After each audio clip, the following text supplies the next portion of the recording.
Off and on the clock, post Thanksgiving. Me and the Badge Bros are here to walk through the Week 13 main slate. We might even cook up, though, a little pick'em for those of you guys watching live here as we are going head-to-head with the Black Friday game. But as usual, we'll have our gems at each position, our scroll down targets, kind of a macro overview, and then we will talk some small field strategy.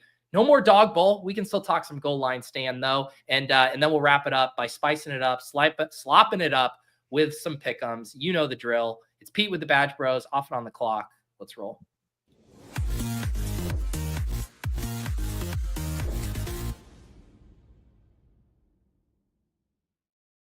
All right, guys, we are here. Jon's country already celebrated their Thanksgiving, so I will ask Nez, how was your American Thanksgiving yesterday?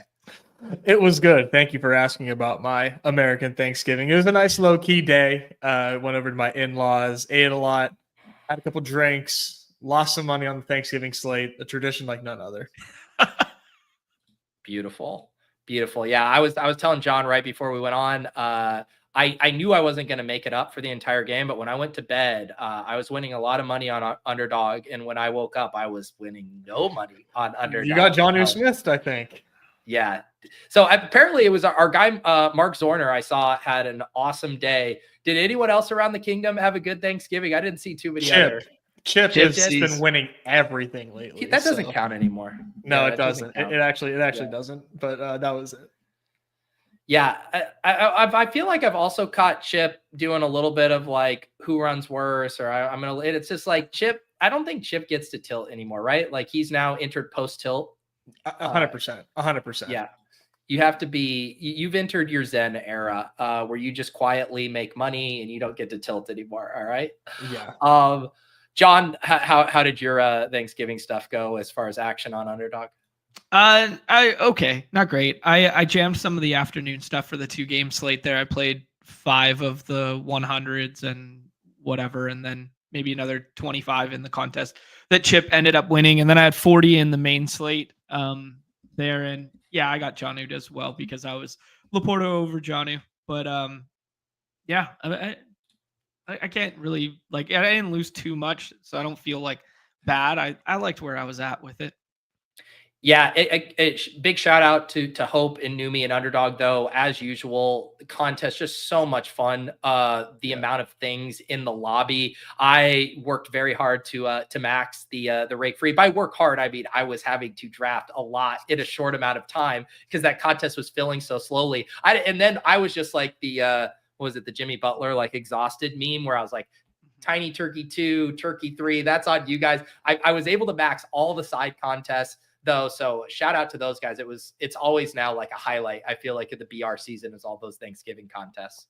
It's one of the best weeks, period. I mean, throw away the fact that it's rake free. It's one of the best weeks on the platform, period, just because of the variety of contests. And then you still get a main slate on top of it here with all the side contests as well. So, and I really like that there's no ADP too. I think that's a really fun wrinkle to those contests too. That really changes up the dynamics. So yeah, hats off to them. As always, just keeping us so entertained at all times.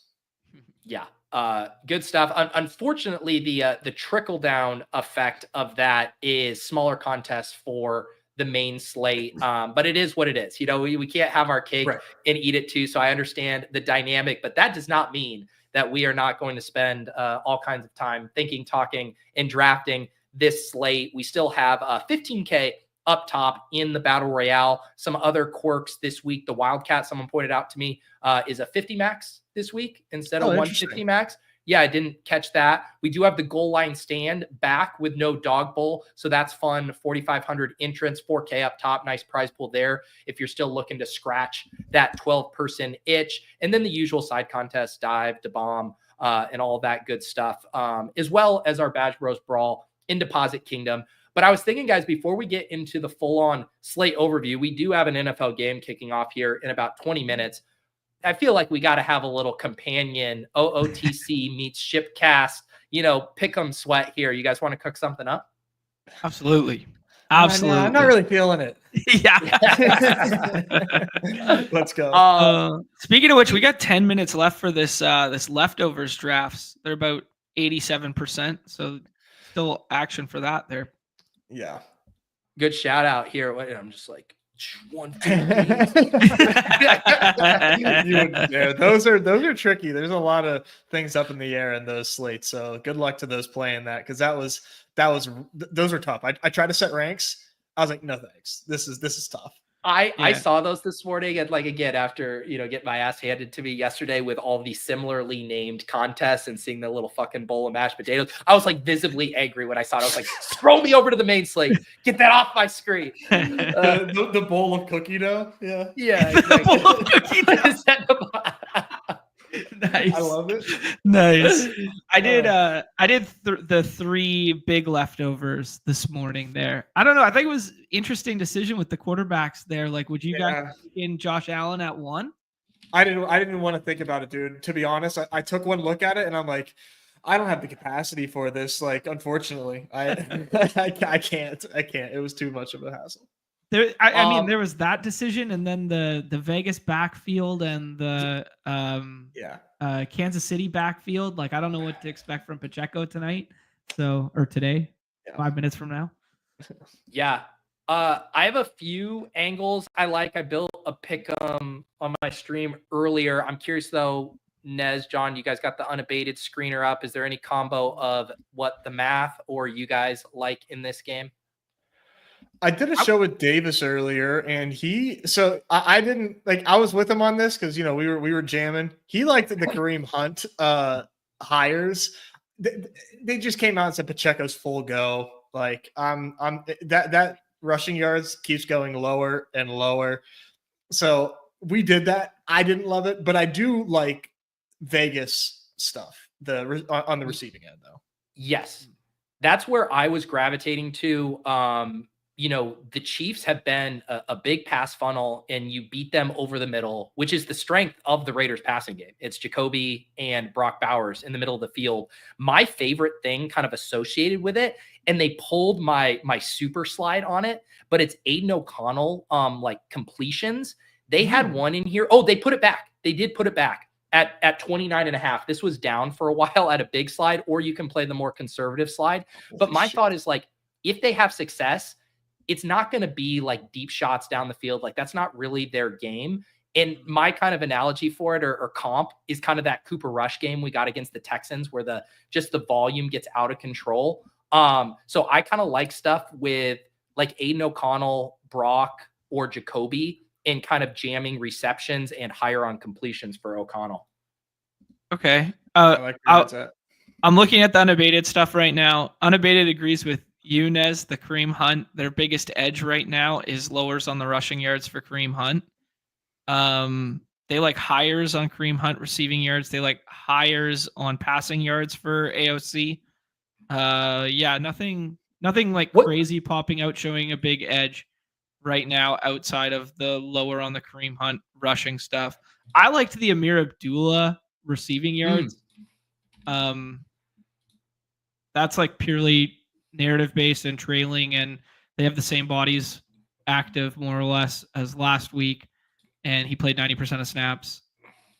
Yeah, that one is it stings seeing this one. He was responsible for us missing like 100xer the other day when he was 2 yards receiving short. But yes, I like that call. If you said unabated, because I did the completions thing, if we want to do one where we play it more through yards instead of completions with maybe Abdullah, AOC, and then one of like Brock or Jacoby, that could be fun.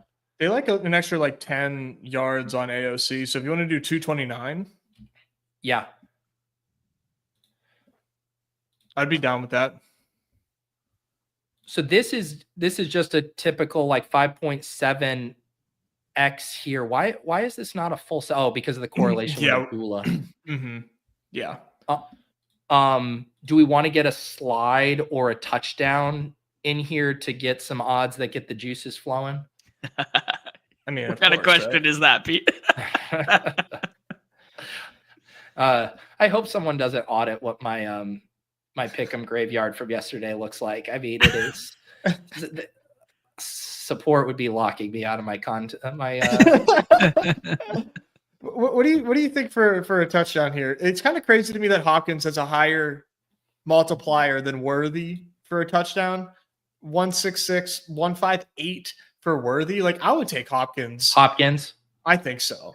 I mean, I don't know, man. I just keep playing Hopkins every week, but the only other stuff that I was messing with too is it's a really good matchup for the Chiefs tight ends. And we used to say it's a really good matchup for Kelsey, but now you have to say Chiefs tight ends.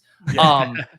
So stuff with either Kelsey or Gray touchdown, I liked. And then even like the Gray, like a little slider on receptions. Like even just taking him to 4 receptions is a 1.84. And he's cleared this number twice in back-to-back weeks. Now gets another good matchup. That one like really kind of stood out to me. Yeah, do we think this role is for real? I kind of like I see Noah Gray play, and I don't think that it's like an aberration. It's just like, do we think he's going to get there today?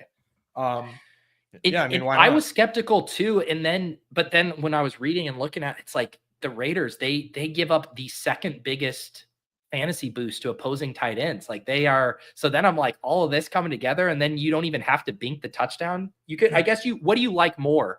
4 receptions for 1.84 or the tutty for 2.5?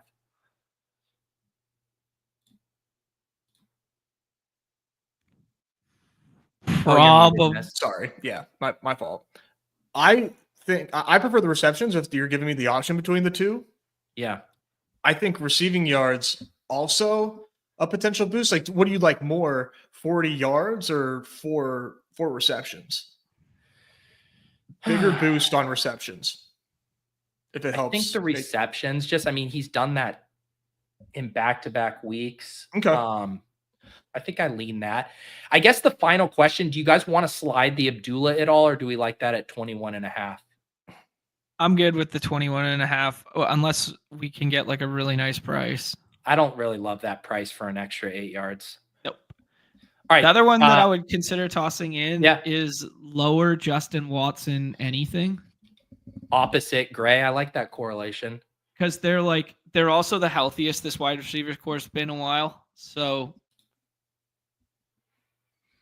you want to do receptions? Like, do we think he catches the ball twice? Because if he catches it once, it could be for 16. Yeah, but is he gonna catch the ball twice? I don't know. When's the last time he caught the ball twice? That gets us up to a 31x there. That seems like a good group there. I love the negative correlation between Gray and Watson. Yeah. I agree. Sorry. Did we? So we're going to go Hunt lower, Abdullah, AOC, and then Gray, Justin Watson. We like this. This looks real clean. It's real clean. It looks clean with some of the grossest names of all time you could put in one pick'em together. Yeah. We're fading some of them. Like we didn't play Hopkins, Mahomes, Kelsey, none of this good shit. Bowers, no. Give us these dust John, balls. we finally get to fade Kareem Hunt for you, buddy. I love it. Oh, this is what you wanted all along. It's only 4 weeks too late. All right. There's your companion sweat that we cooked up for you. But the rule is we still have to be on your primary screen, and the game is on the secondary screen on mute. That's the rule here. All right, let's dive into this slate. All of us are slightly behind. I assume you guys will cut us some slack for that, although I've been catching up quickly. I did a stream for YouTube members earlier as kind of a replacement for the Deposit Kingdom video, since I didn't have time to put together a properly produced video this week. But what is jumping out to you guys on this main slate? I will just say off the top, like I had a lot of fun going through the scrolls. I think there's like really strong options at quarterback this week for scrolls. Probably like the best quarterback scroll week I've seen as I was going through it. Tight end is pretty thin. And then running back, wide receiver, about as good as usual. So what jumped out to you guys here? The exact same thing. I mean, I like word for word, I would have said the exact same thing. I don't know. Going back to the Anthony Richardson was like the first one that jumped out to me. Oh yeah. Yeah. If he wasn't on the cover last week, I was going to put him on the cover again. and then the other one was Breece Hall's ADP and the Q tag associated with him, and the swappability to get to Braylon Allen or to get to an undrafted Aaron Jones or something, even if he can't go.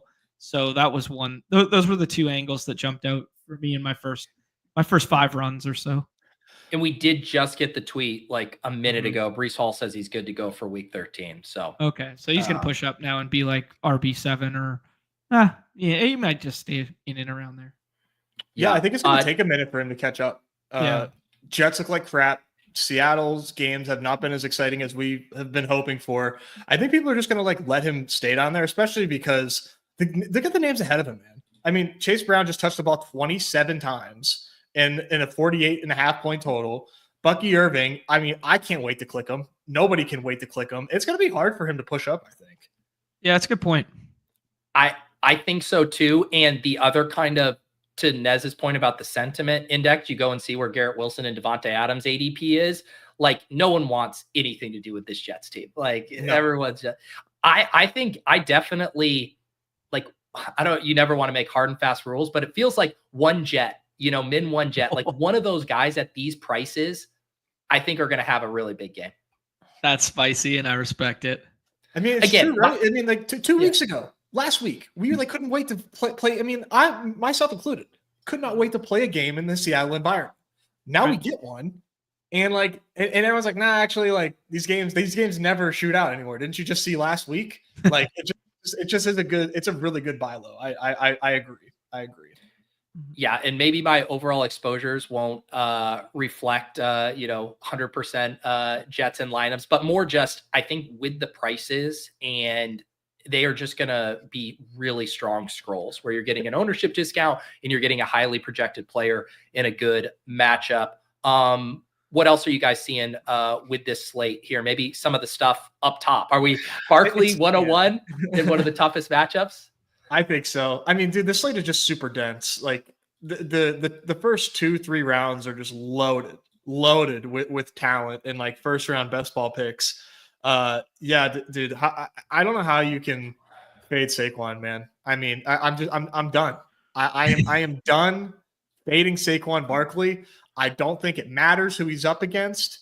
You just play the dude. You just play him. This game looks unbelievable. It looks like it's going to be so much fun.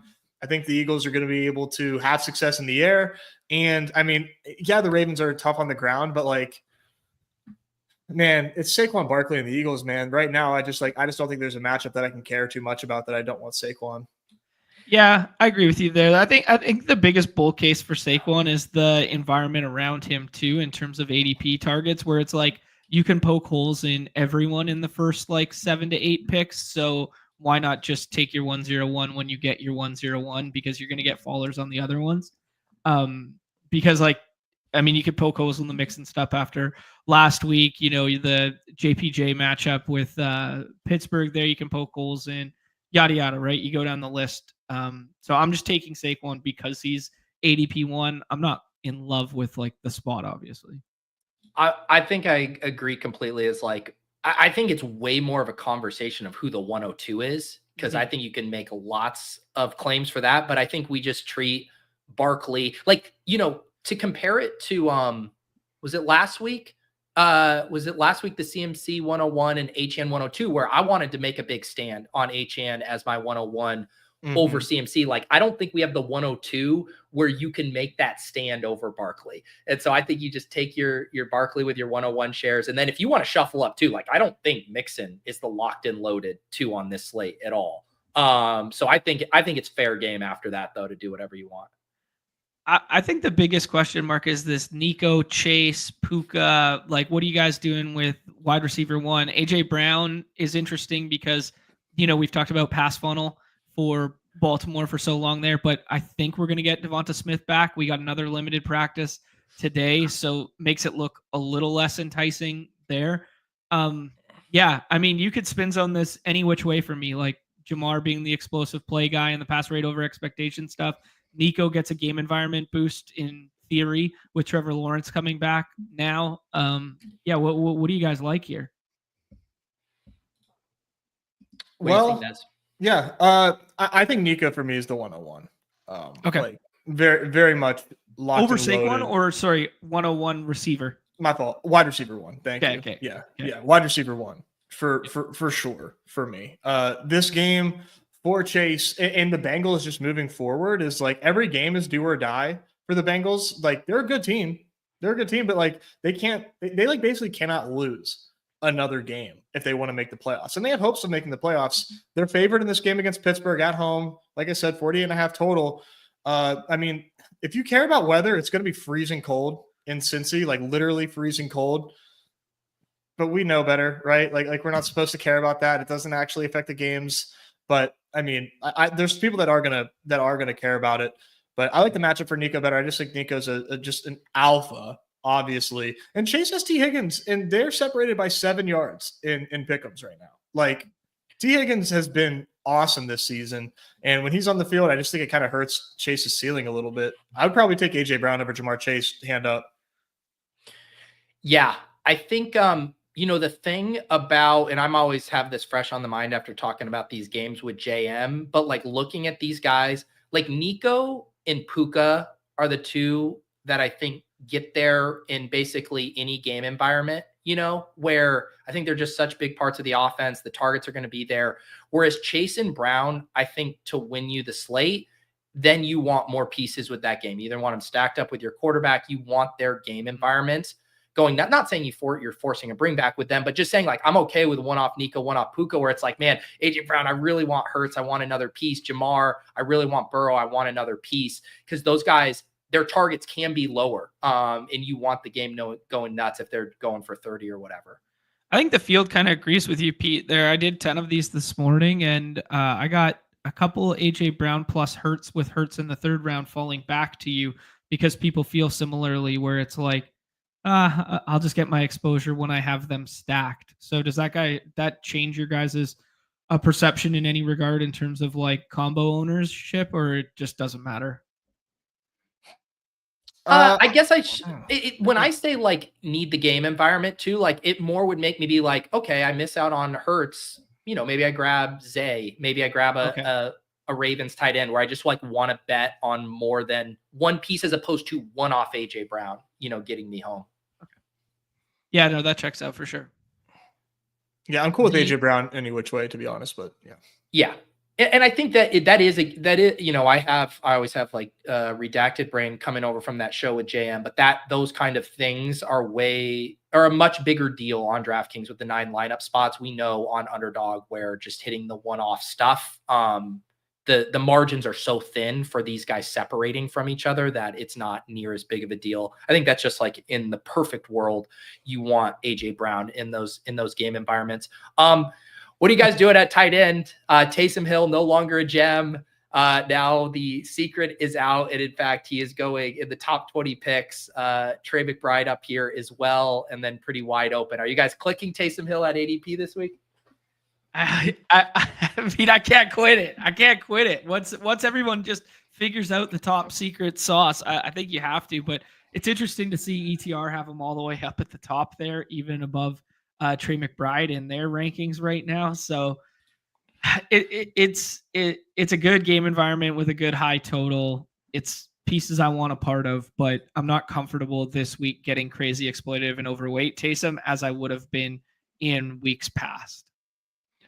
Yeah, I'm not taking Taysom at ADP because I'm taking him ahead of ADP. Oh, here we go. No, man, this is such a sick game. Taysom's role, I just don't think this role that he has right now is like a flash in the pan at all. I mean, Derek Carr's wide receiver 1 is MVS. I mean, Taysom Hill is a huge part of this team and this offense, and they're projected to have a very high scoring affair against the Rams here, who I have like really no fear of. His touchdown in the pick'em right now, like rushing or receiving, is 1.07x. McBride's is 1.5. I mean, if you're gonna like deduce that and turn that into probabilities, I mean you're talking a much higher probability of getting 6 more points out of your score for a tight end. I mean, he's the cake and eat it too, man. And I am kind of surprised that he goes behind Trey McBride right now. The pick'ems for Taysom Hill just look like he should be tight end 1, as we say, with a bullet here. The thing I'm thinking through, and it makes sense that his touchdown prop is so high. I'm thinking through like floor versus ceiling, where to me it does feel kind of binary with Taysom in that you absolutely have to have him. Just runs away with this slate, or he scores 6 or 7 points, and there's so many other ways, with the scroll down tight ends, your Hunter Henrys and Zach Ertz's can match him? Or do you think he really has like an insane floor as well?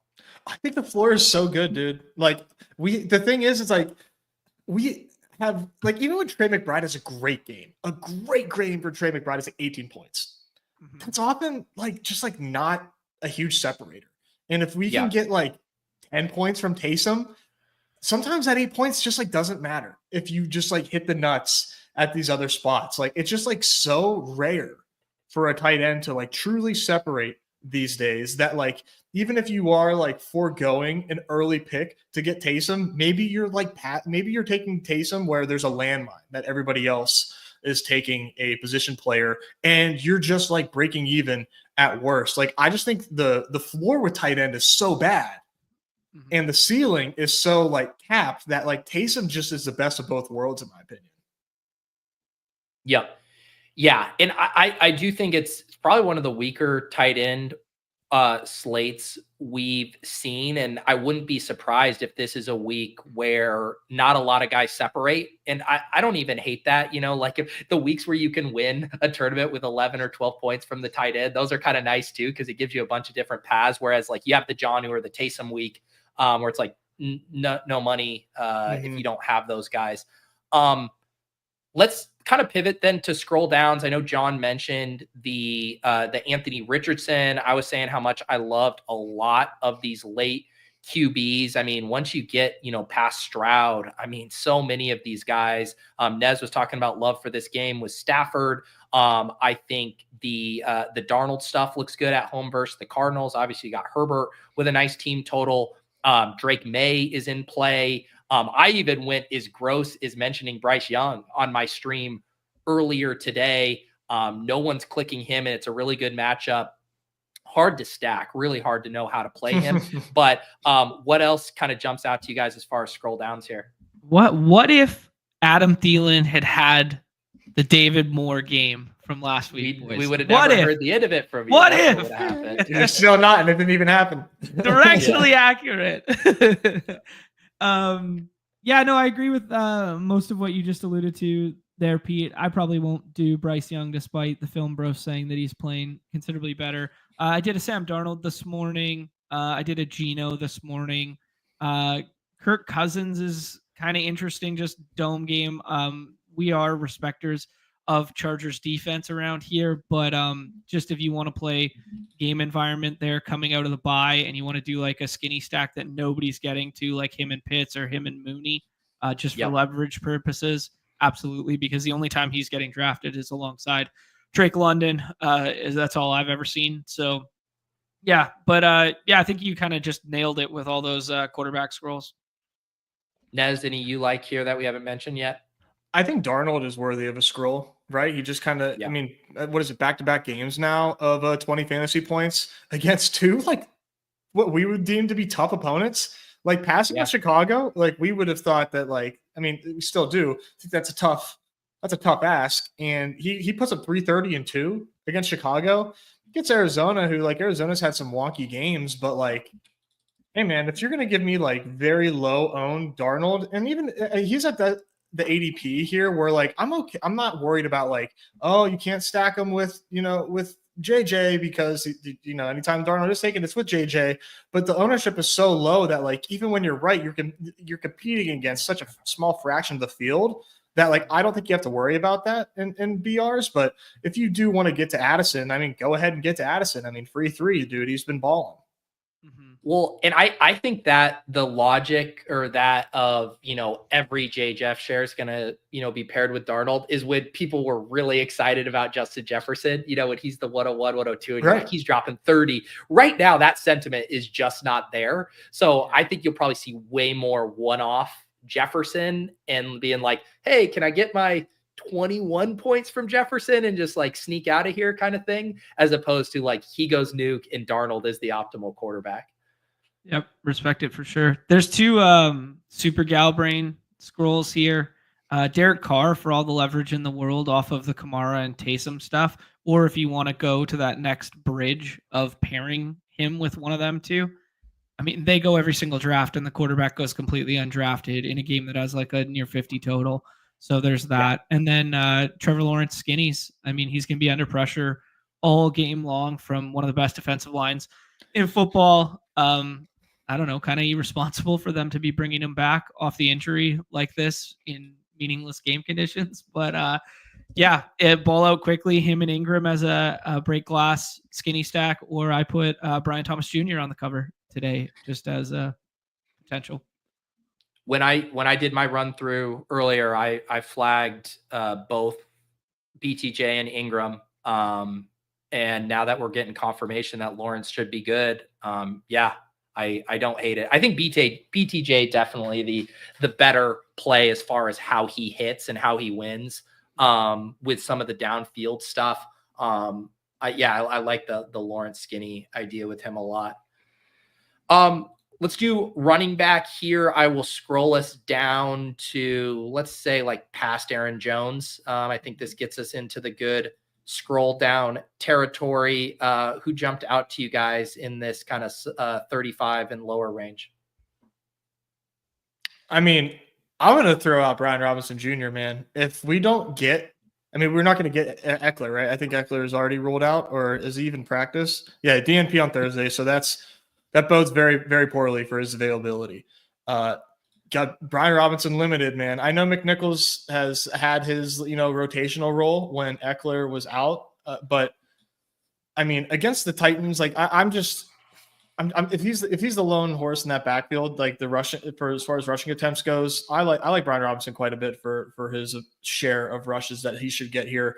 I know people don't like taking players against the Titans. I just don't mind it. I think Brian Robinson should be a big part of your early weekend draft plans, because even if we don't get him, Jeremy McNichols is going to project pretty well to the point where I think you feel pretty good about those swaps. Like McNichols having this entire backfield to himself, we already know they trust him around the goal line.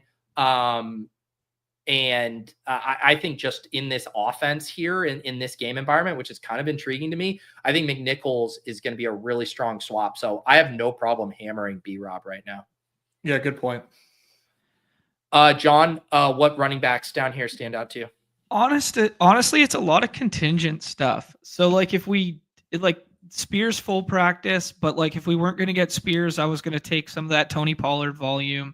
Like Ramondre's a volume bro. If we got no Tank Bigsby, I was going to float Travis Etienne. I'm kind of just into that game environment a little bit right now. Yeah, like that kind of stuff. Then the Braylon Allen stuff was going to be contingent upon Brees. Yeah, I think my favorite scrolls this week are wide receiver and quarterback, and these back end kind of just like you're hunting for volume down here and don't love it. You could do the Rashad White and get leverage off Bucky going every single draft. He found the end zone last week. I do think it was interesting that Sean Tucker got both the first two cracks at the goal line before either of them last week, and maybe that's not baked into how people are viewing Bucky because they're just looking at the box score. Yeah, I don't know. What about super far scroll? I can't even say it because we don't have Dog Bowl anymore. But for the 12 persons, Kaimani Vidal. I do. I was gonna click it. I knew you were gonna say him. He read you like a book, man. He was soul read there. He was on his way. I already saw it too because I was doing the show with JM and we were talking about Gus Edwards and someone mentioned Vidal and I was like, there's people want Vidal to be a thing so bad. They do. They do. I will say the one I mentioned, and I'm curious Nez's Homer take on this. I feel like if there's this week's Bucky Irving, which is basically a guy in a timeshare who through efficiency and a slight workload bump can become one of the optimal clicks, it's Jaylen Warren. I mean, we saw him double up Najee in routes last week. They were trusting him in a lot of those key situations at the end of the game. We know he's explosive. We know he's efficient. Jaylen Warren, Nez, do you think he could get home here? I do, dude. I really do. Just because I think that they're going to probably be playing from behind in this game against the Bengals. The Bengals offense is just so good. That I just, love my Steelers defense, but are they going to be able to stop them when they couldn't stop Jameis in the snow? I mean, it was trouble for them. And Burrow in the past too has just like ripped the Steelers to shreds. So I'd say that obviously because I think that Jaylen Warren needs the game environment, obviously, right? Like he needs to be in a trailing script. They need to be trying to play fast and aggressive. And we saw Jaylen Warren, do that against the Browns whenever they were in that exact type of script. And he looked damn good doing it. They gave him the goal line carry. He had some receiving work there. I like it. I really do. This game has the potential to really explode, but I think the Steelers need to be able to go blow for blow.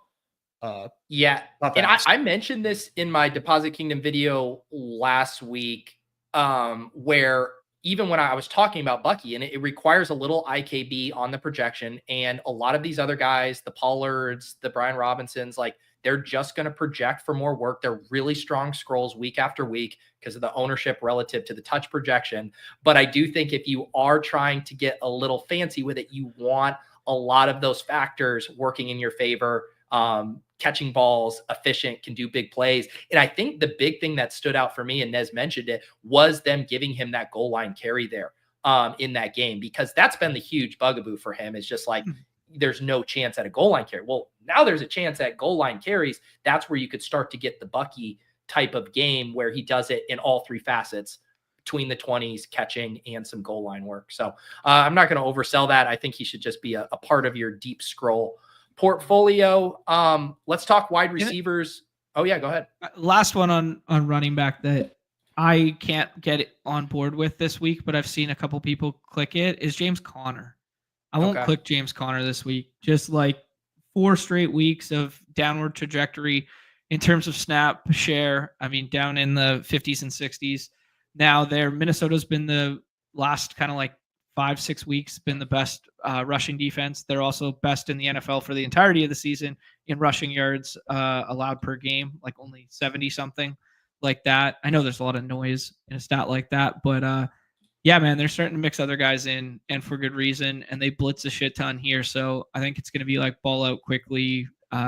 This game plays through Kyler and Trey. Yeah, I think it's a good call out. It is always a little scary, like, trying to fade some of those guys who do get good volume. But to your point, I mean, DeMarcado, Benson, like those splits are there, and that's going to be really hard in a tough matchup to overcome. And I agree. I'd rather play like the Pollard, the Ramondres in that same range. What are you guys seeing at wide receiver? I mentioned the Jets wide receivers earlier. Those really stood out to me. I will kind of scroll us right past Zay Flowers. Then you're in the 34s in later. Who jumps out to you guys?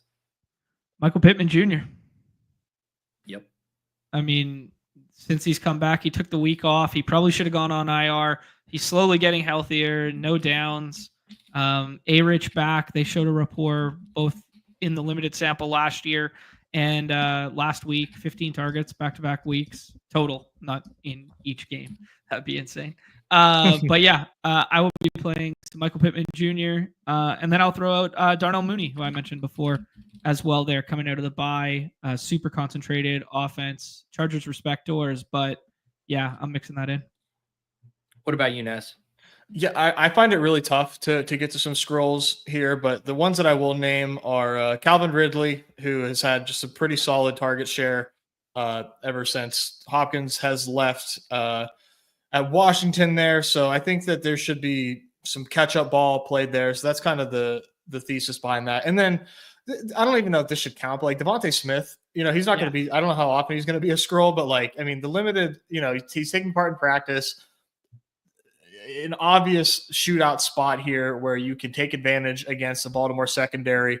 I mean, BR right now is still only 20% full, but who knows how much more Devontae Smith we can really see here. And I think that the rule of thumb for me with Devontae, maybe bad process, but like not stacked, right? Because I think he's going to, if he is taken, how often will he be paired with Jalen Hurts? I would think a lot.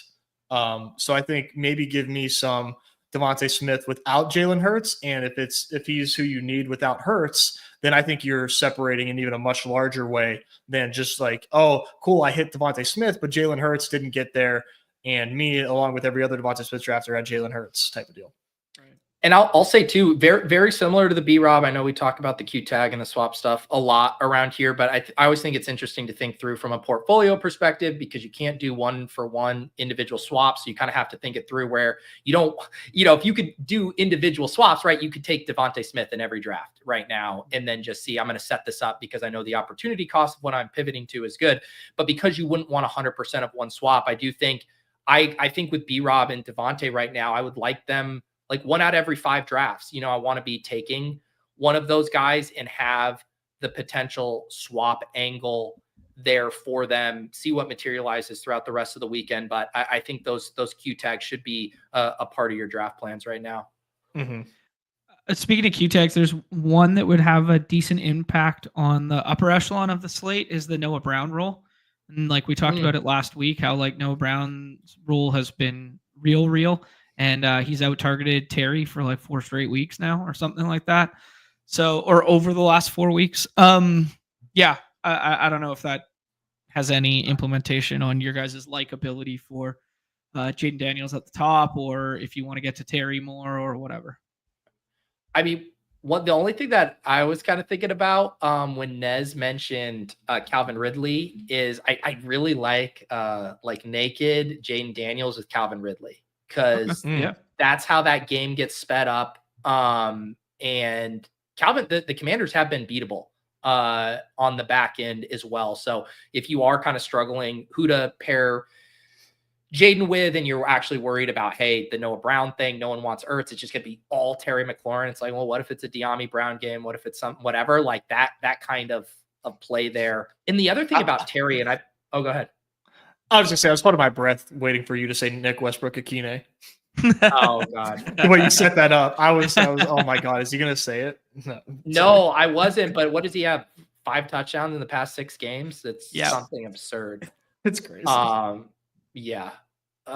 Maybe we can save that for our pick'em ladders. Let's do real quick. Do tight end scrolls, and then we can do draft or 2. Kind of mentioned it, a much weaker tight end slate here. Let's scroll basically past Mark Andrews and kind of look at these names here. What do you guys like? Sorry, I'm still stuck on wide receiver in my mind because I wanted to ask you guys one question. I always do this. I wanted to ask if anyone would touch MVS because every other piece of that game environment's getting drafted except for him. I wanted to add Brian Thomas Jr. to that previous list. And then I wanted to see if there was any love for Carolina pass catchers or for New England pass catchers. I guess rapid fire. You start off MVS, right? Yeah. I think he's a yes. I think you can say he's the new Rashid Shaheed. I mean, I'm just gonna ride it. Ride it. Goal line stands only. High total. I like it. Carolina receivers, I really want to say yes. I mean, it's kind of hard to deny the improvements made from the Carolina side of things in a good spot against Tampa. I think they're going to be playing catch up or just going blow for blow. Yeah. So I like that. And then what was the third? New England wide receivers. Oh, no, I'd probably just do Hunter Henry, but I mean, these guys have good floors, but that's about it. I mean, shout out Pop Douglas, but okay. Yeah. I mentioned on because I like Leggett. I think he has kind of the best profile for he's kind of like the poor man's Brian Thomas as far as how he can get there. And I still think he has that big play in him. He's got the nice A dot. The targets have been solid. I think he's at 5.5 targets average or receptions over the past 4 games. So to me, I could see him really blowing up here. John, are you ready to move on, or do you got the other wide receivers? No, I think I got them all off my chest there. We can move on here. You guys know who I'm gonna say right away, though, just because of my affinity for this game environment, and one of my slop it ups of the week is Evan Ingram. Oh, I put Kyle Pitts there. I thought you threw me for a loop here. I mean, we alluded to the Kyle Pitts as a contrarian skinny stack with Kirk Cousins, but I I'm buying the volume associated with Ingram, the splits with Lawrence, without Christian Kirk on the field, yada yada. I mean, he finds the end zone as frequently as Trey McDuffie does at this point in time. So maybe it's nothing, but yeah. I struggle with him. I think he does. It's a great matchup. I feel like I'd rather just slam a big pick him on his receptions higher than play him in BR. But yeah, I'll definitely have some Ingram this week. Nez, what do you like? Yeah, Hunter Henry for sure. I'm a big fan of all these New England game environments. I'm just going to keep hitting them until they finally explode. Which I mean, it's just like a hilarious thing to like hope for from a New England game environment. But I swear, man, one of these games they are going to go off. I keep targeting just because I think the thing that gets this game environment going is how bad the New England defense is. It's really not good. And I think that's what kind of gets things going here. And then Drake May has the ability, to kind of go blow for blow. So it's really like through Drake May, but I think Hunter Henry is the way to play it, even though we just see Austin Hooper continue to get work, which is like really frustrating. Yeah. But like, I'm going to keep doing the Hunter Henry to Drake May stack until I make money on it. But yeah, go ahead, Pete. Go ahead. Oh, no. I like these two as well. The only other one that is my favorite down here is Will Dissly. We did just get the news too. He's fully off the injury report. Wow. He's had just a rock solid role lately. And if I want to even like IKB the projection a bit, I think they just lose J.K. Dobbins, QJ coming off of one of the worst games ever. How do you not look at this offense and say, like, Will Dissly needs to be our number 2, like behind Ladd, and a huge part of our game plan here. So if this game does go up tempo in the dome, I think Dissly's a really strong scroll this week. We had a really fun sliders one on Monday there with Len Keith, who won a dog bowl seat, and we laddered Derrick Henry all the way up to the top there. I was tailing that one. Yeah, and then the Will Dissly 7.5 catches, and he ended up with 4. So it was kind of a good fun sweat for one of those. The Mike Gesicki role is just playing into game environment, playing into pass volume, and just playing up to contrarian pivot off of the other 3 Bengals pieces going. Eric All's done for the season, and his role has been, very strong without Eric All there. That being said, all the route participation stuff directly overlaps with T. Higgins. And when T. Higgins has been on the field, he's basically mitigated Gesicki in the biggest way possible. And we're going to have T. Higgins this week. So it's not something I want to be overweight, but it is something that I want exposure to with my skinny stacks with Burrow.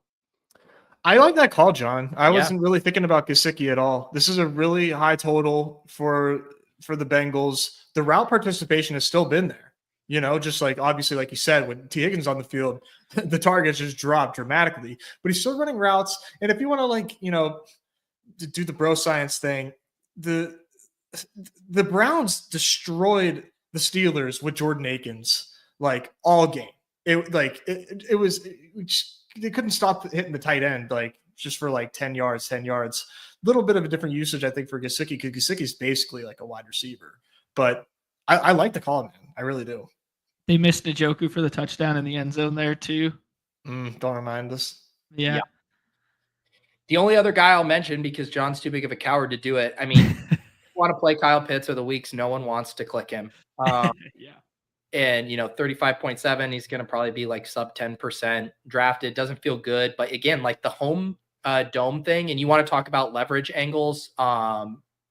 The stuff with Cousins, London's a strong play, but going to be drafted a ton. Like Pitts and Mooney won't like Kirk skinnies with one of those 2 guys and seeing if they could get the 2 touchdown game or whatever. I think looks pretty strong.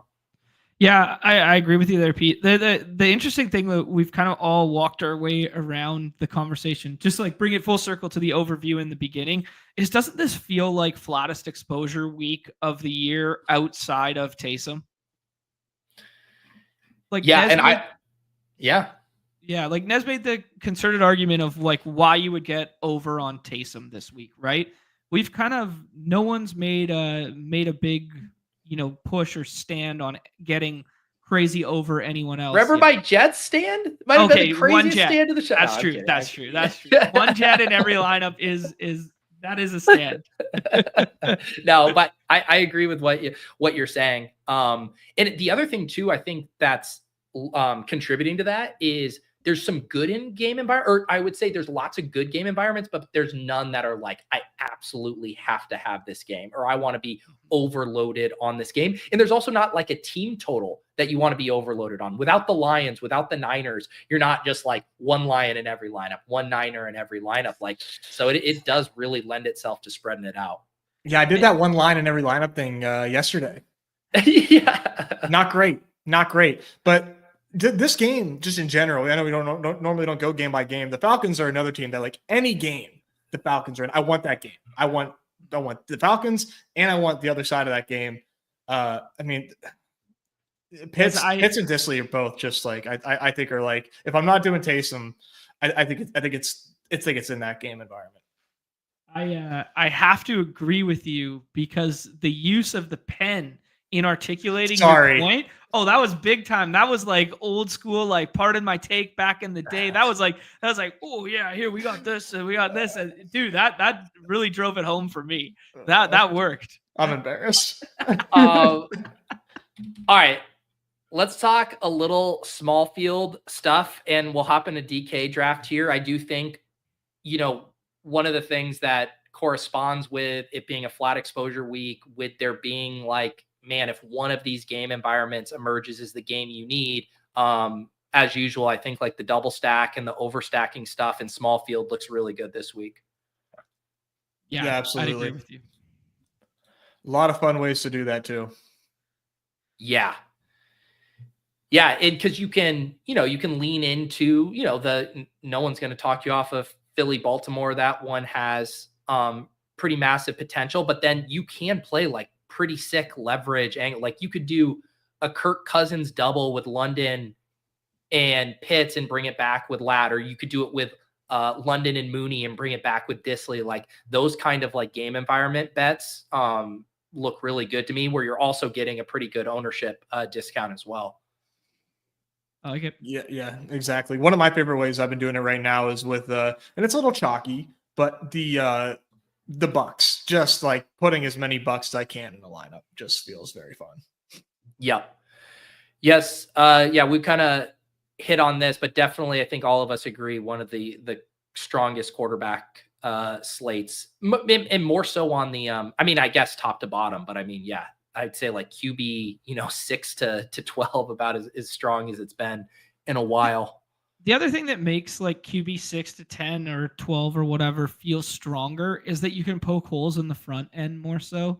Like obviously we love the Burrow pass rate over expectation, but we know who he's going to be tethered to, and we know that the Steelers have given up way more touchdowns on the ground than through the air. So like there's a little push pull there. The Hurts one is like, oh, it's always going to be stacked at the front end. So I think one of the dynamics of it feeling like a strong slate at quarterback is the fact that, those upper echelons, we can also poke holes in just in terms of building, not in terms of the plays themselves. I see Roto Run snuck in here. So Nez, this is you and me. Who do you want to do? Brown, Puka, Kamara? Between these guys, I'd take Brown. Okay. I figured we would. I was going to like flip the board in homage with John, and then noticed he had betrayed us in the back, a real Judas. You're on your own here, John. Good luck. I'm going to take John, figure it out. I'm going to take the guy who's had double-digit targets in like every single game and scored 5 touchdowns in the last 2 weeks. That gets out targeted by T. Higgins every time they're on the field together. That guy. that guy. Yeah. Don't you know it's cold? Don't you know Joey Porter Jr.? JM told me that, and now every time I see Jamar Chase, I just see Joey Porter Jr. I don't even know who Joey Porter Jr. is, but apparently, it's not son great. Of Joey Porter. Yeah, that I was able to deduce. Nice. It's crazy. Right. The Justin Jefferson conversation. Oh, you guys can have it right now. Okay, let's hear it. Nez, do we want to see if we can push Hurts around, or do we just want to lock that up? What do you think? I think we should lock up Jalen Hurts. That's what I think. In this field, like in main BR, like I think you try to push Hurts here. You only got 3 bullets, man. Like let's get the stack. Let's ensure it. That's right. And we kept the we got the contest size, same as usual, 1,656 entrants, 2K up top, 10th place, 200 here, $10, 3 max. Get in there. And John, you ended up going, oh yeah, you went Kamara and Chase. What was the convo you wanted us to have about Jefferson?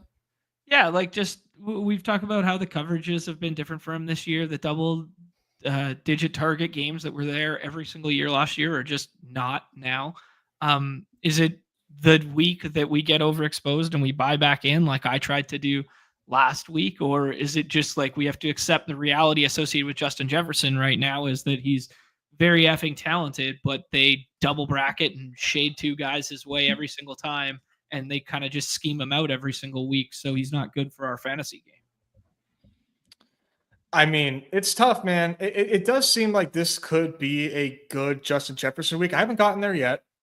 It could happen. It certainly could happen. I mean, dude, he has 1 game this season, and game environment's a big part of it. Sorry, I like Evans here, but I like Evans a lot. Yeah, I was gonna say love Taysom as well, obviously, but yeah, the only other thing to consider with the Hurts and the smaller thing, if we want to leave a spot open for Goddard or Devontae Smith, would be the only other spot to think through, I think, with this game. Just to put a bow on that thought, I mean, 1 game this season with double-digit targets for Justin Jefferson. Yeah. It's nuts, man. I mean, he's great, but there's clearly an effort being done by opposing teams to not let him rack up yards. And right. I mean, and how can they really like debate that usage as a team? Like, oh, we got to get JJ the ball more. I mean, dude, they're 9-2. You know, it's like it's work. Like things are working. So it's tough for them to think that there needs to be a focus on that. Nez, I know we're just ADPing here, but I do think there's a pretty big drop off from Chase Brown down to here. I would like 27 touches of Chase Brown for sure. Yeah, I know you're a respector of the Steelers, but the workload is so good. But like the total speaks for itself. I mean, I think it's what 25, 26 implied team total for Cincy. They're just rolling right now. Like I love my Steelers, but like Cincy's nuts right now. And he could have even the Nick Chubb game, right? Where obviously he's way more explosive right now than Chubb, but like 2 goal line carries, even if you're at 50, 60 yards, you throw in a few passes and you're still completely fine. Mm-hmm. But what is your thought, Nez, on double stacking Hurts? Do you think that's something to do, or do you just play this as like the nuclear AJ Brown game and everyone else is left in his destruction? You know, I would probably do Jonathan Taylor instead. Or if you want to scroll, we can scroll. I'm not like big on double stacking Jalen Hurts. Yeah, I think I would maybe do it with Goddard, just being like, hey, the passing offense rolls. But I agree. I don't think you have to force it. Yeah, I know we're really loving the top of the board here, but like we said, I mean, this slate is just like littered with great plays. It's hard for me to not take Jonathan Taylor in this spot, man. We'll get a fun scroll here with the last pick, and we'll trust John to do something crazy. John, you want to have the only David Moore share in the Deposit Kingdom contest? I wasn't thinking that crazy. I was looking at obviously I did the Brees thing, and then I was thinking about, the JSN and DK flippening, and then potentially doing like DK Geno here. But I think when Joe Burrow comes all the way back, I just do the Burrow with Chase thing, knowing that Jack on the end there has Higgins, and then I'll do a one-off scroll with this last one. Yeah.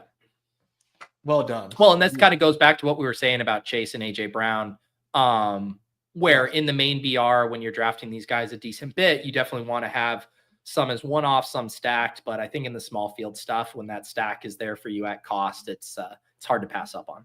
Yeah, for sure. I'm going to be underweight Chase Brown this week, I think. And it's for the simple fact that during those games yesterday, I watched a good majority here.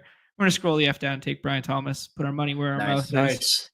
Yeah, during those games yesterday, the Canadian commercial market isn't as prevalent as the US one is for those games. So when you're watching football all day long, and you get the same commercials on loop over and over and over again. And Chase Brown was on my TV at nauseum yesterday for Advil commercials, talking about how sore his back was from playing football. Oh, So yeah, so it's living rent free in my head right now. This subliminal messaging of the algorithms on my TV. Jeez. Nez, we're on the clock. I put Henry in the queue. Anything else you'd want to do? No, I think Henry's a pretty good scroll here. I mean, in that game opposite JT. Yeah, I think it makes sense. We gotta get a little unique here. Yeah, we'll get a little unique here. So we did the Hurts to AJ Brown stack, Chase Brown and JT at running back, Mike Evans at wide receiver, and Hunter Henry here as I watch Noah Gray get overthrown by Patrick Mahomes on a would-be touchdown. I'm not mad. I'm just passing along the news. John, what was your team? I ended up with a Joe Burrow, Jamar Chase stack there. Alvin Kamara, Breece Hall, Brian Thomas Jr., and Trey McDust. I have a pitch for you guys. Since we are a little behind our normal schedule because we did some of the Thanksgiving recap and the pick'em, what if we let Nez cover 12-person and goal line stand tonight on the Nez Strip stream, and we dive into pick'ems? Does that sound like a good plan to you guys? Absolutely, yeah. Yeah, Nez, that's fair. Are you stripping it up tonight? We are no nice. Stripping for those uninitiated wondering. Is Nez really getting exclusive behind the paywall? No, it's we breathe easy, but yes, we are back in full force for the goal line stand. I feel like I really need to do my part for the goal line stand because the liquidity is just not the same for the dog bowl. So I think it's needed even more than ever. The bat signal is up for me. That's a good point, so for people who don't know, or if you're watching on my channel, so Nez does a weekly Friday night members only stream. What time is that going to be? 10 p.m. Eastern, Nez? Yep. Mm-hmm. Yep. 10 p.m. Eastern, Nez will fire up the nose strip, fire up the stream, get some 12-person drafts filled, and we'll put the burden of 12-person strategy for this week on Nez. Although he already gave you a little sprinkle, and that's MBS, our generation's Rashid Shaheed. All right, let's spice it up, slop it up. We'll go through our usual kind of approach for building pick'ems. Let's start with some of our highest conviction plays to put in a core pick'em here. I guess I'll start. Yeah. What if I told you guys there's a lower in the pick'em lobby? A lower that has hit every single game except one that this player's played. And this player's played every single week. I want to do Justin Herbert lower interceptions. Just one interception on the season. Wow. Even money. He takes care of the ball. Against the Falcons? Like, no pressure on my guy? Okay, sure. Like, I think Justin Herbert can handle his own. You know what? Man, and do you remember his TD celebration the other night against the Ravens when he rushed it in and he ran down the sideline and he wouldn't let go of the ball? Ooh. He didn't, because the guy protects the ball at all costs. Come on, man. Do the math, dude. You think this guy's throwing an interception? Okay. In the dome? Okay. What do you like, John?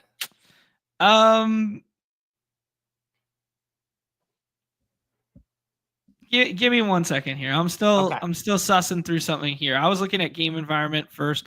I got to find my favorite play. All right, I'll do one. We talked about Anthony Richardson.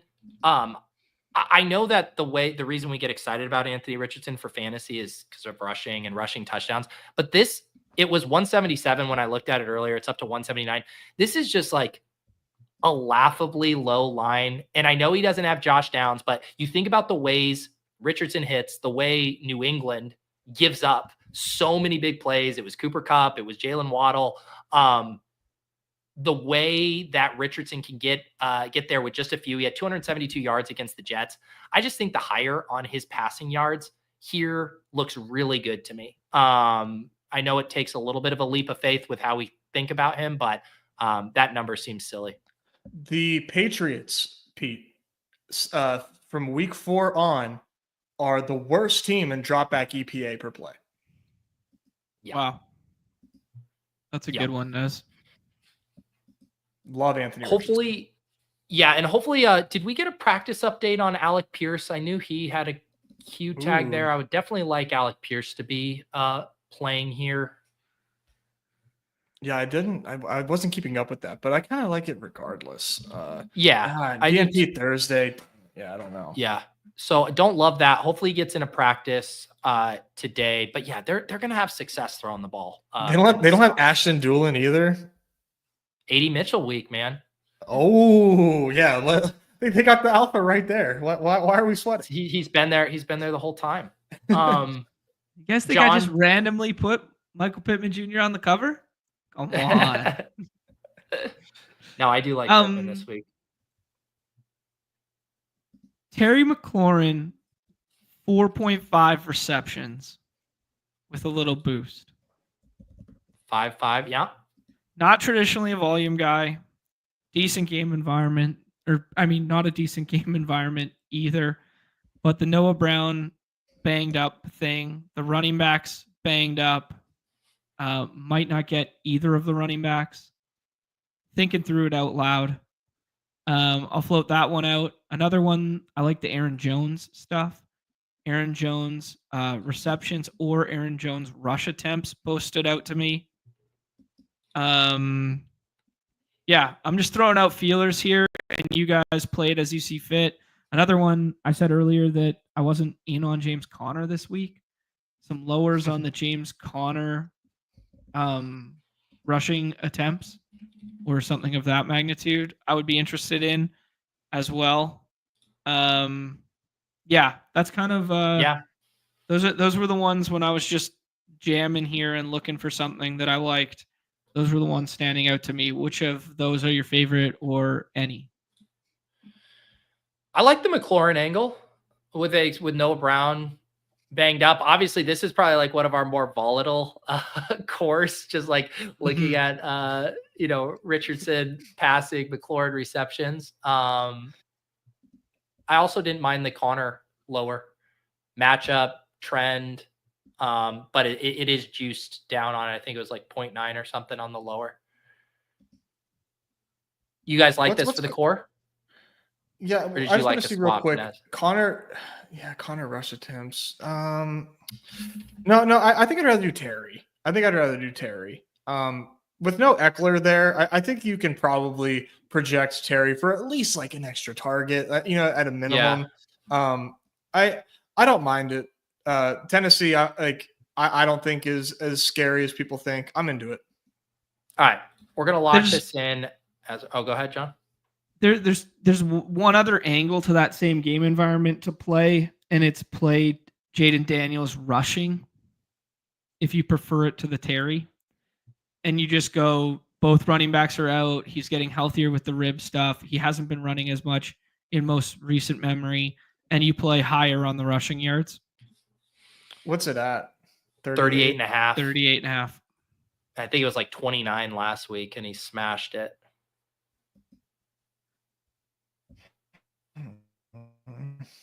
I just feel like he needs to be pushed. Okay. And you don't think the Titans can do that? Not exactly. Exactly. I like this Terry, John. Maybe that's the wrong way to think it's about strong. Okay. Sounds good. There's one last one that I'm locking this in. No. We can put some in some. Yeah. Which spot? If we play a game environment one of Rams Saints, I've seen some smart people talking about Derek Carr hires on pass attempts. Okay. Yeah, let's do a couple game environment ones. You want to do Rams Saints? One that stands out to me. Yeah. What else? What do you guys think for slop it up? You guys know that I really like getting ahead of Texans Jags as well, but I think that'll be a little more contrarian than Texans most people. Jags, and then I do think it'd be fun to do a Falcons Chargers one. That game just feels like it would be a good one for a 5-legger. Let's start there then, because both of you guys seemed pretty enthused by that one. Yeah. Do you want to Nez? You want to just use the no INT as part of this? I think so. I mean, I was pretty surprised that was just like an even multiplier. Yeah. And then honestly, like, I mean, just to keep it pretty simple, I like Kirk Cousins higher, 239.5 passing yards. I think that's just like, I like that number a lot. I think it fits the narrative pretty easily.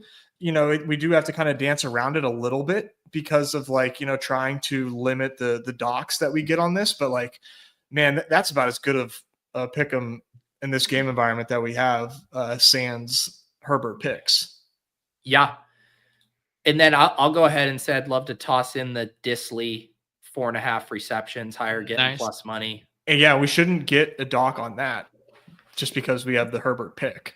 But right, exactly. Nice. Yeah, so that's up to 6.54. Okay. I mean, I think Bijan, right? Go ahead, John. I'm cooking right now. No, you're cooking. I don't want to be the guy to stop you cooking. Let him cook. Keep going with the Bijan stuff. What do you like? Yeah, Bijan. I mean, like, pick your favorites here. I don't see. Do you have scrimmage yards? Okay, you do have scrimmage yards. 106.5 is a lot, but the Algier role is like non-existent right now. Like they just completely phased him out, and I've started leaning on Bijan ultra heavy here. These all the receiving yards. Okay. I'm totally fine playing at the receiving yards. You know, if the thought is, you know, Chargers pretty good interior run D, they get Bijan out in space a little bit more. I guess the only concern is, are we going to get a big dock on? It's kind of substantial. I mean, but it's 8x. Is there another one of these angles? The way you don't get docked is you pick your least favorite pass catcher on Atlanta and take the lower alongside Kirk Cousins higher. Yeah. It's thin. It's obviously thin, and you thread a needle a little bit, but it's like if you want this to funnel, and then you funnel through everyone but Ray McLeod or something like that, you know? What about, I mean, receptions? 5's a big number. He did that against Dallas, but was under against New Orleans and Denver. That would be the other way where we wouldn't get a dock and plus money. Yeah, I mean, I would be fine playing receptions. It's like, can he get 5? I do think he can get 5. It just feels like a big number when you look at the game logs. But like, yeah. How about Bijan longest reception? Do you have any get docked on something like? I doubt it. Mm-mm. No, I like that. Yeah, that way we just need the 1. Yeah, sure. I'm a fan of that. Yeah, I think Bijan definitely fits as the type of person that can get a higher on a longest touch. So sign me up. AOC cooking right now, by the way. Goddamn right. Fuck. All right, so let's. I guess it's good for our pick'ems. It's good for our pick'ems. What is it not good for you, John? Oh, just for the teams that I built before stream. Oh man. On the great gotcha. Yeah. I mean, by cooking, I mean he had like 2 decent throws, but that's what we get excited about. All right, we need one more here to send this one to Valhalla. Okay, here's. I just want to throw this out there. This is not something that I think we need to play, but like a QJ lower. I don't know. I mean, is he in the circle of trust still? Can we put a lower 40.5 receiving yards on QJ? I know it doesn't necessarily jive with what we got going on here. Does that actually? What's that? Okay, never mind. Sorry, I apologize. I thought I saw 15x when you added that, and I was like trying to do the math as far as what was getting there. I was just seeing like the no touchdown. You're getting juiced on the other. Like, so it would be like a 15x versus the 21 would just be to play that. Yards are always scary with him just because if he does hit, it's like probably a big play. You're right. You're right. But I respect it. Nez, is there anything in the kicker lab here? Dome game? I feel like the kicker Cameron the kicker? Is that what they call them? Are the Chargers scoring three touchdowns this week? I mean, yeah, right? Almost certainly. What's their implied total here? Isn't it like 24.25 or something? Yeah, that's 3 touchdowns and a field goal. The math literally says you needed to tap into that for me. That gets us a 21.42. Do we like this? I love it. John? What breaks it for us? No, I'm good with it. Yeah, that looks pretty good to me. It's a money glitch, infinite money glitch. All right, locking that in. The Chargers Falcons game stack, dropping this in the private chat, dropping it in the public chat. Nick is on board with Decker Week.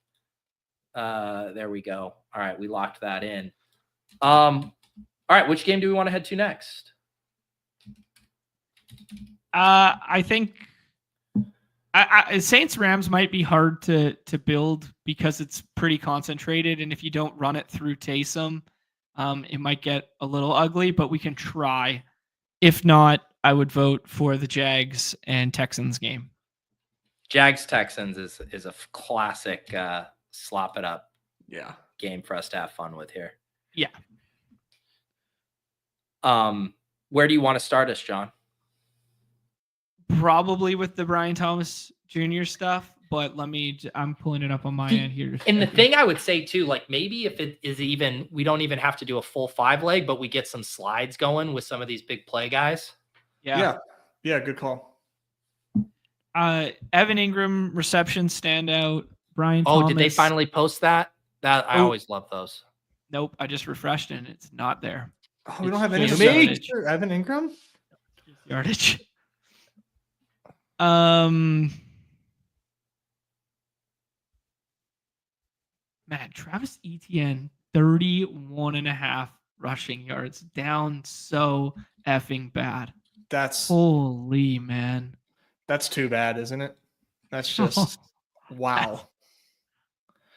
Wow. This is a tough game for me just because Texans have been just one of the toughest defenses against the pass. My arbitrary endpoint is week 4, but since week 4, man, they are neck and neck with the Lions as far as being a strong pass defense.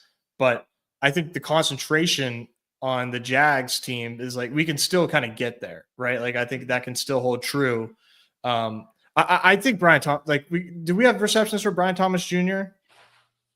I only see receiving yards. Mm-hmm. I like sliding his yards. Okay. How far should we take this? 79, bro. Boom.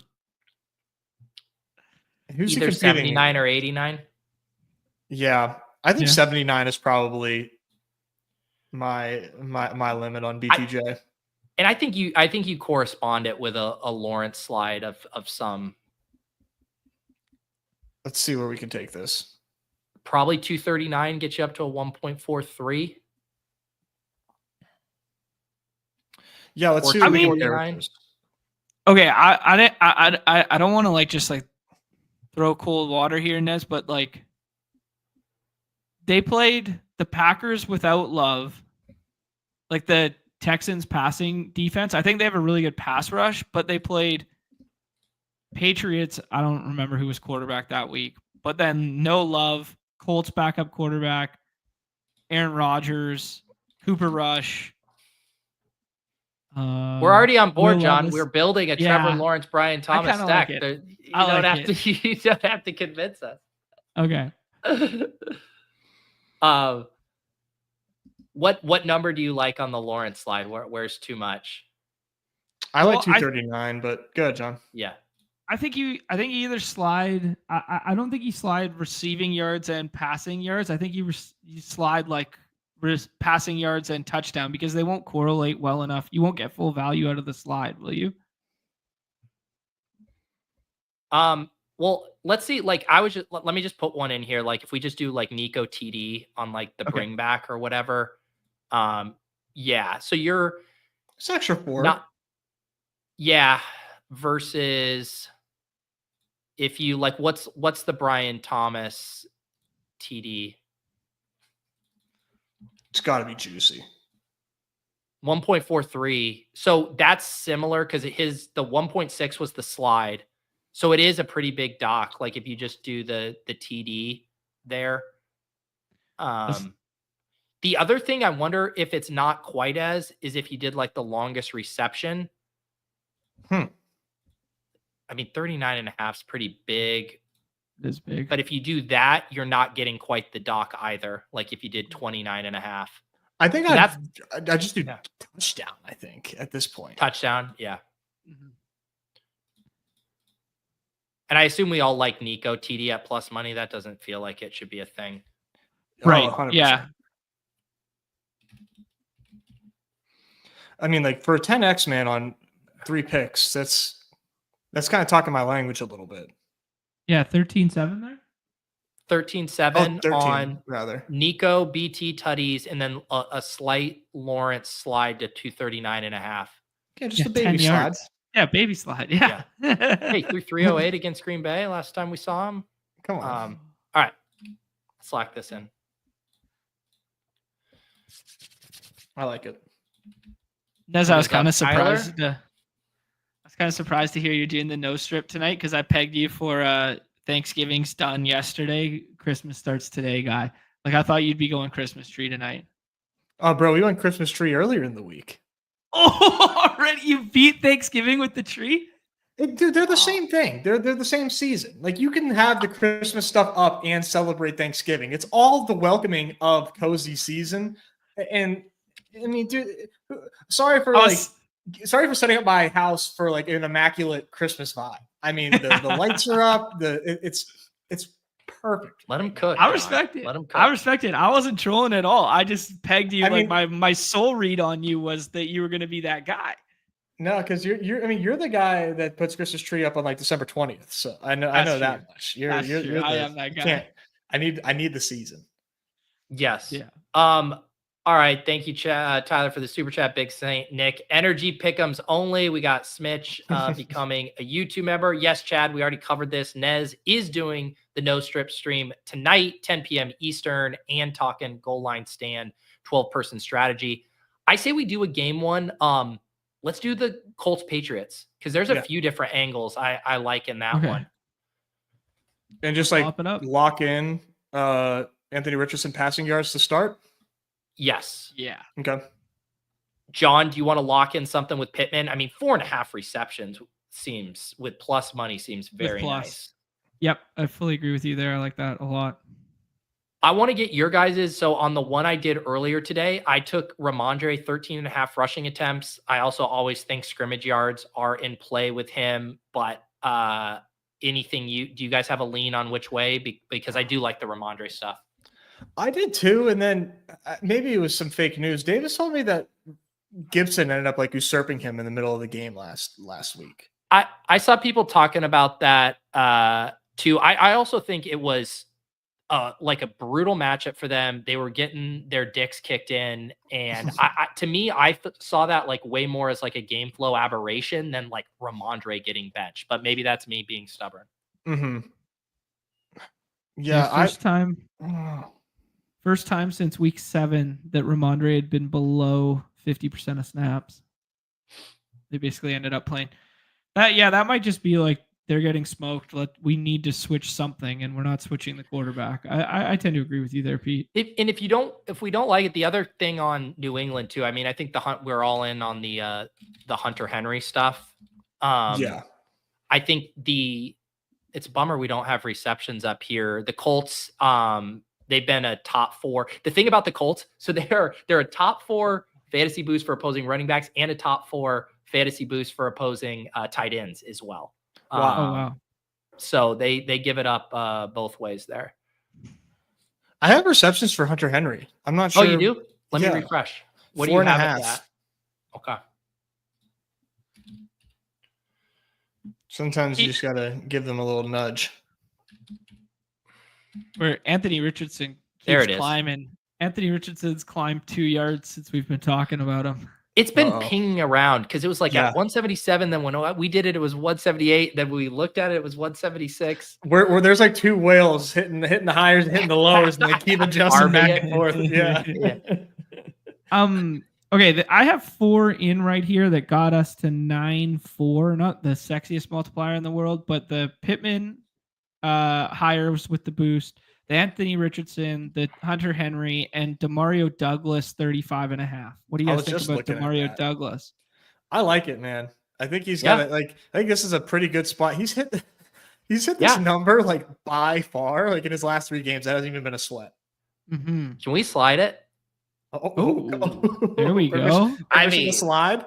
Just permission to slide, Your Honor, to 149.5 to get that up to a 1.45. Yeah. Or what? Because let me just see the difference here. I want to make sure I'm not picking up pennies in the middle of the highway. I've never heard that phrase before. I like that.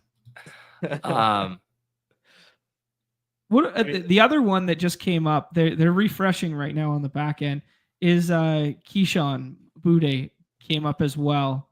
I mean, I'm just looking at his route participation and stuff like this, man. He's been cooking. Yeah.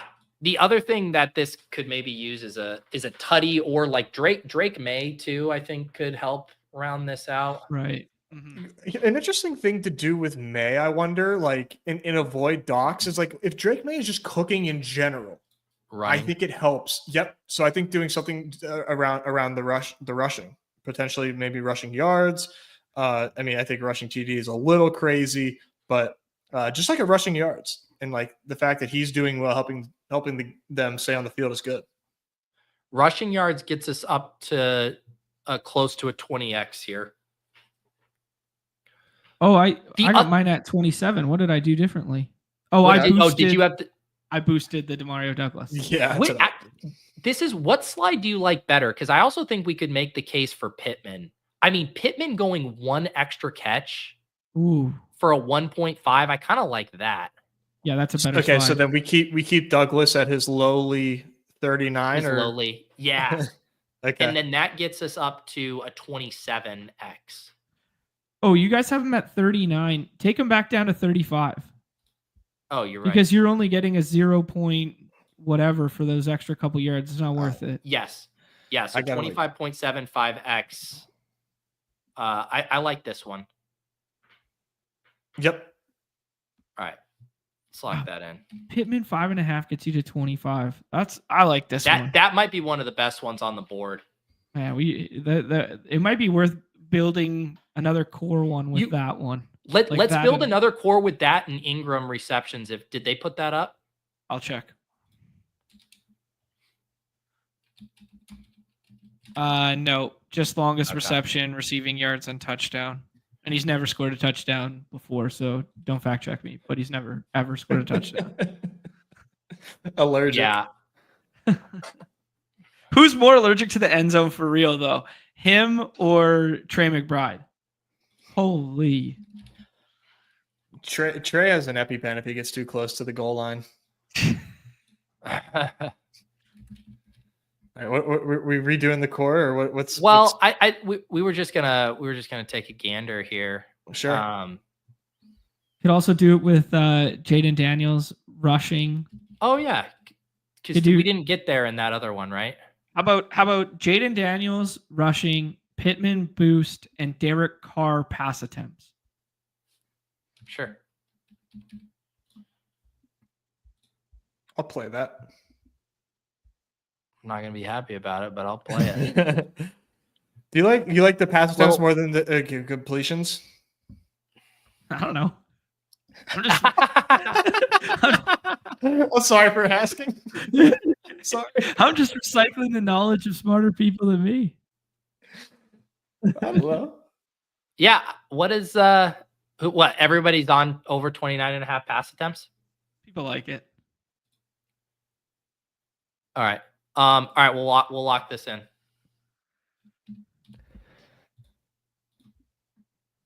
Whoa. This is core part 2. There we go. Redux. Yes, sorry, Nick. Let me. I'm behind on posting the New England Indy. Let me make sure I drop that in here as well. There we go. And I have just the full thing here in the chat or in the private chat. All right. Let's wrap up with one or two more with some fun slides. Here. I do think one that I was about to think about when you were talking about Jaden Daniels is Calvin Ridley. Just knowing with him potentially getting loose for a couple big plays here, like taking him over 100 yards receiving. Oops. Could be fun. Nice. Or maybe do we like longest reception better? How long is longest reception? Sorry, I'm putting in this last 24 one. point for longest. Oh, wow. 24 and a half. Versus. Yeah, what do you like more? Because it's basically the exact same odds, longest reception over 39 and a half, or just getting to 100 yards.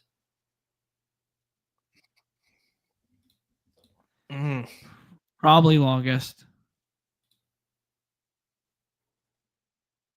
That's it.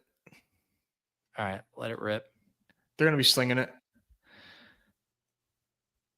Do you want to correlate it with something with like Daniels or McLaurin, or slide elsewhere? Yeah, I mean, we could reuse that. No, go ahead. I was going to suggest Justin Jefferson slide. I mean, like we keep talking about like if he does explode, like I think we can probably take advantage of that with some of these sliders here. Even if it's just like it doesn't even have to go too far to get like 110 yards is like 1.6x. Like that's pretty nice, man. I don't think anybody would bat an eye if we see Justin Jefferson go for 110. Right. Yeah. Yeah. I like that one. We could just stick with some of the plays we like. We could put the Pittman 5.5 receptions as the third one in here. Yeah, or McLaurin if you want game correlation. That's true. McLaurin too. I mean, a guy of able to slide on. I mean, what are the stats on when McLaurin catches these balls? I mean, I feel like they're over 40 yards every goddamn time. No doubt. It feels that way. I mean, that's a 65x. That makes me feel things. Oh. Yeah, that's the move. This makes me feel things. Calvin Ridley and Terry McLaurin catch bombs. Justin Jefferson reverts back to 2023 Jefferson, and we all take a 60xer to the bank. These multipliers are adjusting in real time. Now it's back to 63. Oh, we gotta go. Yeah. All right. They're about to put you in a new champion squad. I was about to say, yeah, that's our music. All right. That's fun. I say we do one more, and it does have to involve Kyle Pitts TD. Let's do our sons. Let's throw McBride in there. And even if we don't want to do touchdown, I like Trey McBride, 79.5 receiving yards is 1.6x. Or or touchdown, just screw it. We could just go full tutty. I feel like that should be like it should be like a 1.69x. I mean the 1.45. I mean, hang on, let me see. What is Pitts? Pete, can you drop the previous link, please? Thank you. Sorry, guys, I'm slacking on. We're getting ahead of ourselves here, talking about McBride and Pitts here. Just got excited. The other one that I couldn't believe, thinking about our sons, like Mike Evans. I know he didn't get there last week, but you're giving me 1.2 in this matchup against Carolina with fucking grown ass man Mike Evans. Are we serious? Is that real? Oh my god. Dead serious. Wow. I mean, yeah. What's that bring us to with those three? Gets us to an 18x, which feels fine, but it doesn't make me feel the things deep inside me that I like to feel when I build this. All right, how do we get Pete feeling things, John? Go ahead. Yeah, it's so gross. I was gonna say Will Disley. Disley Tutty? Will Disley starts to make a move a little bit. Oh boy. Could also go double Taysom. I can't do 2 Taysom. Go Noah Gray. Go. Noah Gray cooking. There we go. We need to cook in quantity. I know shit. It's okay. That bodes well. That bodes well. Yeah, so the Disley Tutty puts us at a 55x. Is that going to do it for you? It's close. I need to like literally remember. I need to see the board. I need to see the games. Mm-hmm. And I'll tell you who's scoring a touchdown. Okay. Okay, here. This is a good exercise here. Mm-hmm. Well, I'm bringing up the unabated here. Okay, we got Texans and Jags. Texans, Jags. I'm gonna guess that they like the value on a Dell or Schultz TD. Okay. Chargers, Falcons. Am I doing the right game? Guessing what they show value as? He's just going down the board for you. I'm going down the board so we can find one that we all agree on and like. Well, can I just type one here and you can gasp and you can shriek? I just want to see. Okay. Oh. I kind of wish it was better odds. I was hoping to see a 2+er there for Xavier Legette for our audio listeners. That doesn't quite do it for me on Legette. What was the next game you were asking me for, John? Well, we kind of covered Chargers and Falcons already with these picks. Yeah. There's Steelers and Bengals. I don't have a good lean on that one unless you wanted to go the Warren narrative. Yeah, there you go. Got to be good. 1-7? 159. Need a little more from you. We got guess. Trying to think. We haven't done anything with Jets and Seahawks. What are our Jets wide receivers looking like here? They're giving us a 1.4 on Devontae Adams. Man, he owes us one. Does he ever? He owes us more than one. He owes us one. I feel like what we're looking for is like a 2x TD. I can tell like that's what we're trying to triangulate is a good 2x value. Yeah, the thing that's tough is like the 2x's. Like for example, I think like John Mechie is like 2x to score a touchdown. Like it's few and far between. It is those. Yeah. Why aren't you going to give us the 2x or Underdog? We haven't looked at like Eagles Ravens or is Goddard have anything good? Okay. I mean, I know Devontae Smith's back, but you can throw on Baltimore. Hamstrings, the most the 101 of aggravated in real time injuries. That gets us up to a 70.5x for 4 touchdowns. Yeah, that's all we need. I mean, 4 touchdowns, 1 touchdown per grown man. That's right. Surely. All right. I say we lock it in. Is that my guy Noah Gray? No, his doppelganger, Travis Kelce. It's where it is just Travis Kelce last week of the Eras tour narrative was in play today. Oh, really? I didn't think that tour was ever going to end. I know what the Eras tour is. I know what a narrative is. I'm failing to see why the last week of his girlfriend's concert series would compel him to play better or manufacture more targets for him.